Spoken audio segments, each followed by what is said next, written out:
Movie के start में हम मांझी और उसकी बहन को देखते हैं जो अब थोड़ी सी मेंटली डिस्टर्ब हो गई थी और इन सब की वजह खुद मांझी था। एक दिन उसने अपने सुपीरियर के ऑर्डर पर एक करप्ट इंसान को मारा था, लेकिन जब एक दिन मांझी को ये बात पता चली कि उसके सुपीरियर ने उससे झूठ बोला था कि वो इंसान करप्ट नहीं था, तो मांझी ने अपने सुपीरियर के साथ साथ बाकी सब लोगों को भी मार दिया था। लेकिन वहाँ पर उसकी बहन मांझी का हस्बैंड भी मौजूद था और उसको भी मांझी ने मार दिया था। ये सब कुछ मांझी ने खुद अपनी आंखों से देखा था, जिसके बाद वो मेंटली डिस्टर्ब हो गई थी। और फिर इन सब के बाद मांझी ने अपनी बहन मांझी को अपने पास ही रखा हुआ था, लेकिन उस इंसिडेंट के बाद मांझी को वांटेड कर दिया गया था। अब एक दिन मांझी अपनी बहन के साथ जंगल में था, तभी वहाँ पर उसको एक औरत मिलती है। वो औरत पिछले 800 सालों से अभी भी जिंदा थी। जब मांझी उस औरत से बात कर रहा था तब वहाँ पर बाउंटी हंटर का एक बहुत बड़ा ग्रुप मांझी को मारने के लिए पहुँच जाता है। वो लोग मांझी की बहन को किडनैप कर लेते हैं। मांझी उनसे कहता है कि अगर तुम मेरी बहन को छोड़ दोगे तो मैं तुम्हें कुछ भी नहीं कहूँगा। अब इस ग्रुप का लीडर मांझी से वेपन्स को नीचे रखने के लिए कहता है। मांझी उसकी बात मान लेता है, जो वो सभी वेपन्स को नीचे रख देता है। लेकिन जैसे ही मांझी अपने भाई के पास जाने लगती है, इस ग्रुप का लीडर मांझी को मार देता है।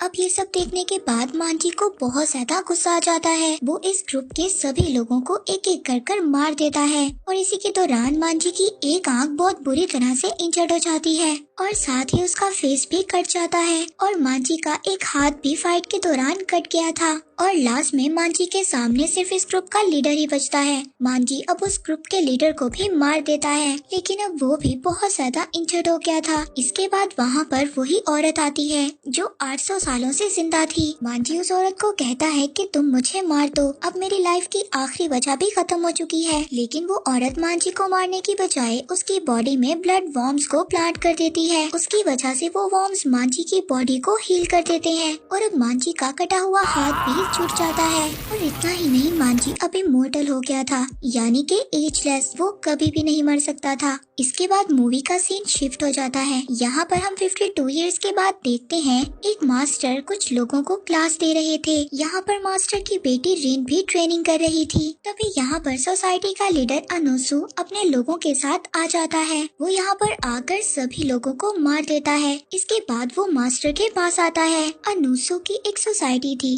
जिसका नाम इत्तोरियू था। वो अपनी सोसाइटी को हर जगह पर फैलाना चाहता था और जो भी उसका साथ नहीं देता था वो उसको मार देता था। अब जब मास्टर उसको ज्वाइन नहीं करते तो वो मास्टर को भी मार देता है और उसके बाद उनकी वाइफ को भी मार देता है। लेकिन वो मास्टर की बेटी रिन को कुछ भी नहीं कहता।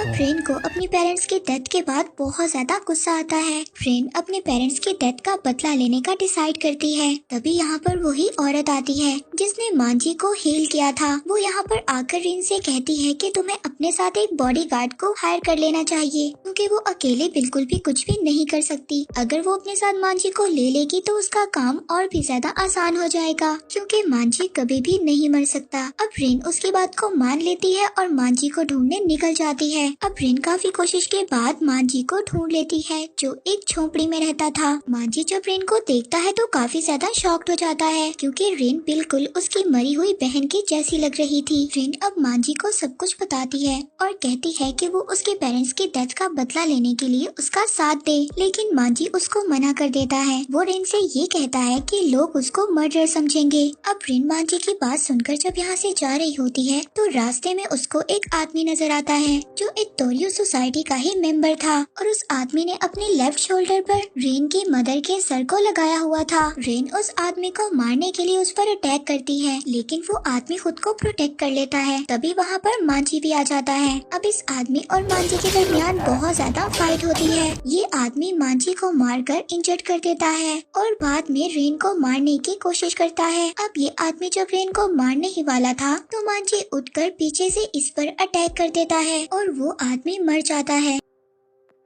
अब उस आदमी को भी समझ नहीं आ रही थी कि मांझी आखिर क्या चीज है। मांझी अब रेन को अपने एजलेस होने का भी बता देता है। अब मांजी बदला लेने के लिए रिन की हेल्प करने के लिए तैयार हो जाता है। दूसरी तरफ हम अनोसू को देखते हैं जो एक आदमी के साथ कॉन्ट्रैक्ट को डील कर रहा था। उस आदमी के साथ मिलकर इत्तोरियो नाम की एकेडमी खोलना चाहता था, लेकिन इसकी शर्त ये थी कि वही इस एकेडमी का हेड रहेगा। अब वो आदमी अपने काउंसिल मेंबर से बात करने के लिए कहता है। इसके बाद अनोसू को उस आदमी के मरने की खबर मिलती है जिसको मांजी ने मार दिया था। अब अनोसू अपने एक दूसरे आदमी को रिन और मांजी को ढूंढने के लिए भेज देता है। दूसरी तरफ रिन जब एक आदमी के पास अपनी तलवार बनवाने के लिए जाती है तभी वो वहाँ पर नोटिस करती है कि उसके फादर की तलवार वहाँ पर पड़ी हुई थी। अब वही आदमी जिसको अनोसू ने रिन को ढूंढने के लिए भेजा था वो वहाँ पर आकर उस तलवार को लेकर चला जाता है, लेकिन वो वहाँ पर रिन को नोटिस नहीं करता। अब रिन जल्दी से मांजी के पास आती है और उसको बताती है कि टेम्पल के पास उसने एक आदमी को देखा जिसके पास उसके फादर की तलवार थी। अब मांजी उस आदमी को ढूंढने के लिए निकल जाता है, लेकिन वो आदमी खुद से मांजी को ढूंढ लेता है। जब इनके दरमियान बहुत ज्यादा फाइट होती है तो वहाँ पर मांजी फाइट के दौरान दलदल में फंस जाता है, जिसकी वजह से वो आदमी मांजी पर भारी पड़ता है। लेकिन लास्ट में मांजी उस आदमी को भी हरा देता है और उस आदमी को जिंदा छोड़ देता है। अब वो आदमी भी मांजी के बारे में ये जान चुका था कि मांजी इमोर्टल है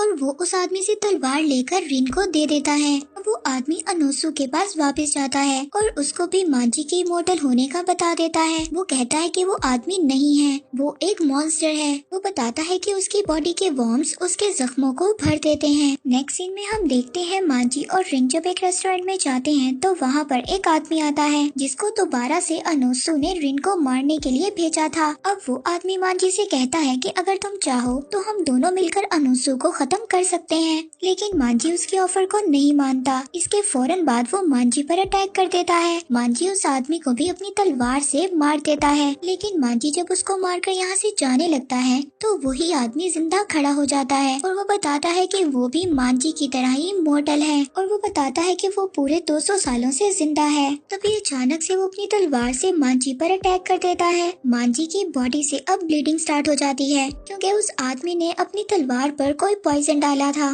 उस पॉइजन की वजह से मांजी की बॉडी के ब्लड वॉर्म्स कमजोर हो गए थे और वो वॉर्म्स उसके जख्मों को कंट्रोल नहीं कर पा रहे थे। अब वो आदमी रिन को पकड़कर अपने साथ ले जाता है। वो आदमी जैसे ही रिन को मारने वाला था वहाँ पर मांजी आ जाता है। अब इन दोनों के दरमियान वहाँ पर दोबारा से फाइट स्टार्ट हो जाती है। मांजी अब अपने सभी वेपन्स उस आदमी के अंदर डाल देता है, लेकिन इसके बावजूद उस आदमी को कुछ भी नहीं होता। इसके बाद वो आदमी दोबारा से अपनी तलवार पर वही पॉइजन लगा लेता है और वो दोबारा से मांजी पर अटैक करता है, लेकिन मांजी उसकी तलवार को खींचकर उसी की बॉडी के टुकड़े टुकड़े कर देता है। लेकिन ये सब उस आदमी की ही एक चाल थी क्योंकि वो अपनी लाइफ से बहुत ज्यादा तंग आ गया था और अब वो मरना चाहता था। दूसरी तरफ हम अनोसू को देखते हैं जिसको अपनी एकेडमी को चलाने के लिए परमिशन मिल चुकी थी। वो यहाँ पर बहुत ज्यादा खुश था क्योंकि अब सभी स्कूलों को उसके ऑर्डर्स को मानना था। तभी वहाँ पर एक आदमी आता है और वो अनोसू को उस आदमी के डेथ के बारे में बताता है जिसको मांजी ने मार दिया था, जो इमोर्टल था।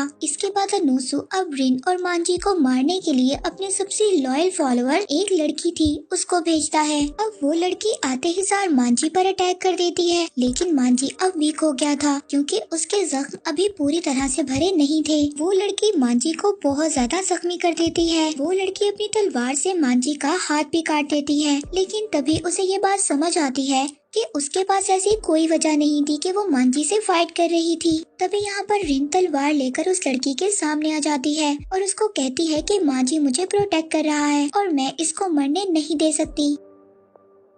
इस इंसिडेंट के बाद अब वो लड़की भी इत्तोरियो ग्रुप सोसाइटी को छोड़ देती है। अब रिन मांजी के जख्मों की बैंडेज करती है। जब वो अगले दिन प्रैक्टिस के लिए जंगल में जाती है तो वहाँ पर वो अनोसू को देखती है। रिन खुद पर कंट्रोल नहीं कर पाती। अब उससे बदला लेने के लिए वो उस पर अटैक कर देती है, लेकिन वो बहुत ही आसानी से रिन से बच जाता है और वो रिन को बताता है उसके फादर को उसने अपने ग्रैंडफादर का बदला लेने के लिए मारा था। वो यहाँ पर रिन को कुछ भी नहीं कहता और वहाँ से चला जाता है। फिर अगले दिन मांजी और रिन एक ग्रुप के एक लड़के से मिलते हैं। अब वो ग्रुप भी अनोसू को मारना चाहता था, इसलिए अब मांजी और रिन अब उस ग्रुप के साथ मिल जाते हैं। यहाँ पर इन्हें ये बात पता चलती है कि अनोसू एक जगह पर जाने वाला है। ये लोग डिसाइड करते हैं कि ये सब लोग वहाँ पर जाकर अनोसू को मार देंगे। अब ये लोग उसका पीछा करने के लिए उसके रास्ते पर चल पड़ते हैं। तभी रास्ते में इनको अनोसू मिलता है, लेकिन वो अनोसू नहीं था। उन लोगों ने इन लोगों को ट्रैप करने के लिए एक लड़की को अनोसू के कपड़ों में भेजा था। वहीं पर इन लोगों को इत्तोरियो ग्रुप के कुछ लोग घेर लेते हैं। अब मांजी और उस दूसरे ग्रुप का लड़का इनका सभी मिलकर मुकाबला करते हैं। अब वो आदमी जो दूसरे ग्रुप का मेंबर था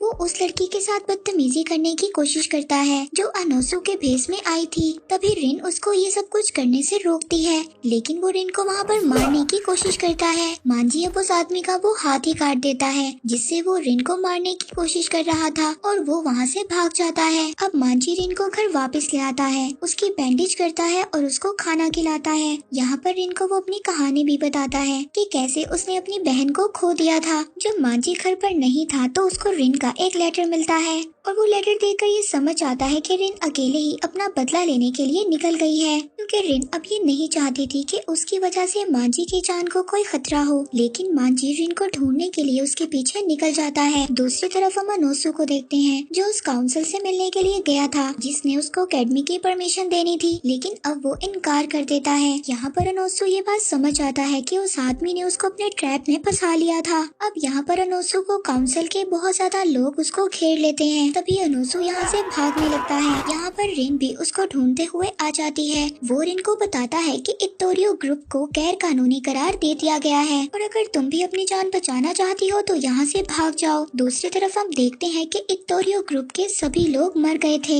मांजी को भी जंगल में कुछ लोग घेर लेते हैं और उसके हाथ में चेन फंसाकर उसको मारने लगते हैं, लेकिन ये लोग मांजी को मार पाते इससे पहले मांजी अपने हाथ को ही काट कर अलग कर लेता है, लेकिन दोबारा से उसका हाथ हील हो जाता है और जुड़ जाता है। के बाद वो इन तीनों आदमियों को मार देता है जो इसको मारना चाहते थे। दूसरी तरफ अनोसू और रिन को भी काफी ज्यादा लोगों ने घेर लिया था। एक आदमी यहाँ पर रिन को मारने के लिए आता है, तभी वहाँ पर मांजी आ जाता है और उस आदमी को मार देता है। मांजी उन सब लोगों से कहता है कि अगर किसी ने भी रिन को मारने की कोशिश की तो मैं यहाँ पर एक भी इंसान को जिंदा नहीं छोड़ूंगा। वो सभी लोग अपने लीडर के ऑर्डर पर यहाँ पर फाइट के लिए तैयार हो जाते हैं और मांजी पर अटैक कर देते हैं। यहाँ पर मांजी और अनोसू उन लोगों का मुकाबला करते हैं और बहुत टाइम तक उन दोनों की फाइट चलती है। अभी इस फाइट के दौरान अनोसू इंजर्ड हो जाता है। अनोसू को बचाने के लिए वही लड़की आ जाती है जिसको अनोसू ने मांजी और रिन को मारने के लिए भेजा था। दूसरी तरफ मांजी भी बहुत ज्यादा इंजर्ड हो गया था। तभी वहाँ पर वही आदमी भी आ जाता है जिसका मांजी ने हाथ काट दिया था। वो यहाँ से रिन को उठाकर ले जाता है। यहाँ पर मांजी सभी लोगों को मार देता है और इस फाइट में अनोसू को बचाते हुए वो लड़की भी मर जाती है और अनोसू के लिए खुद को सेक्रीफाइस कर देती है। दूसरी तरफ मांजी रिन को बचाने के लिए उस आदमी के पास चला जाता है। उस आदमी ने अपने कटे हुए हाथ में नुकीले वेपन्स लगा लिए थे। वो यहाँ पर मांजी से सभी वेपन्स को रखने के लिए कहता है, लेकिन मांजी यहाँ पर अपनी पुरानी गलती को रिपीट नहीं करता। वो अपने पास एक छोटी सी नाइफ रख लेता है। वो मौका मिलते ही रिन की रस्सी को वहाँ पर काट देता है और रिन वहाँ से भाग जाती है। मांजी उस आदमी से फाइट के दौरान वो एक पहाड़ से नीचे गिर जाते हैं। मांजी तो संभल जाता है, लेकिन वो आदमी एक बेल को पकड़ लेता है। वो आदमी काफी ज्यादा नीचे चला गया था। वो मांजी से कहता है कि मैं दोबारा तुम्हें मारने के लिए जरूर आऊंगा। इसके बाद मांजी उस बेल को काट देता है जो उस कटे हुए हाथ वाले आदमी ने पकड़ी हुई थी। अब वो भी नीचे गिर जाता है और मर जाता है। दूसरी तरफ अनोसू और काउंसिल की फाइट हो रही थी। अनोसू बहुत ज्यादा गुस्से में था क्योंकि उस काउंसिल ने उस लड़की को मार दिया था। वो गुस्से में उस काउंसिल की बॉडी के 2 टुकड़े कर देता है। यहाँ पर सिर्फ मांजी, रिन और अनोसू ही बचे हुए थे। यहाँ पर मांजी और अनोसू की फाइट होने लगती है। इन दोनों की फाइट काफी देर तक चलती है और आखिर में मांजी अनोसू को हरा देता है, लेकिन वो खुद अनोसू को नहीं मारता। ये काम वो रिन को दे देता है ताकि रिन खुद अपने पेरेंट्स का बदला ले सके। अनोसू इनको वार्निंग देता है कि मेरी मौत के बाद मेरे बच्चे तुमसे बदला जरूर लेंगे। जब रिन अनोसू को मारने जाती है तो अनोसू रिन को मारने वाला था। तभी वहाँ पर आकर मांजी रिन को बचा लेता है, जिसके बाद रिन अपनी तलवार से अनोसू को मार देती है, लेकिन अब बहुत ज्यादा ब्लीडिंग होने की वजह से मांजी बेहोश हो जाता है। इस तरह बैटल में मांजी और रिन ही सरवाइव कर पाते हैं और इसी के साथ ही मूवी यहीं पर एंड हो जाती है।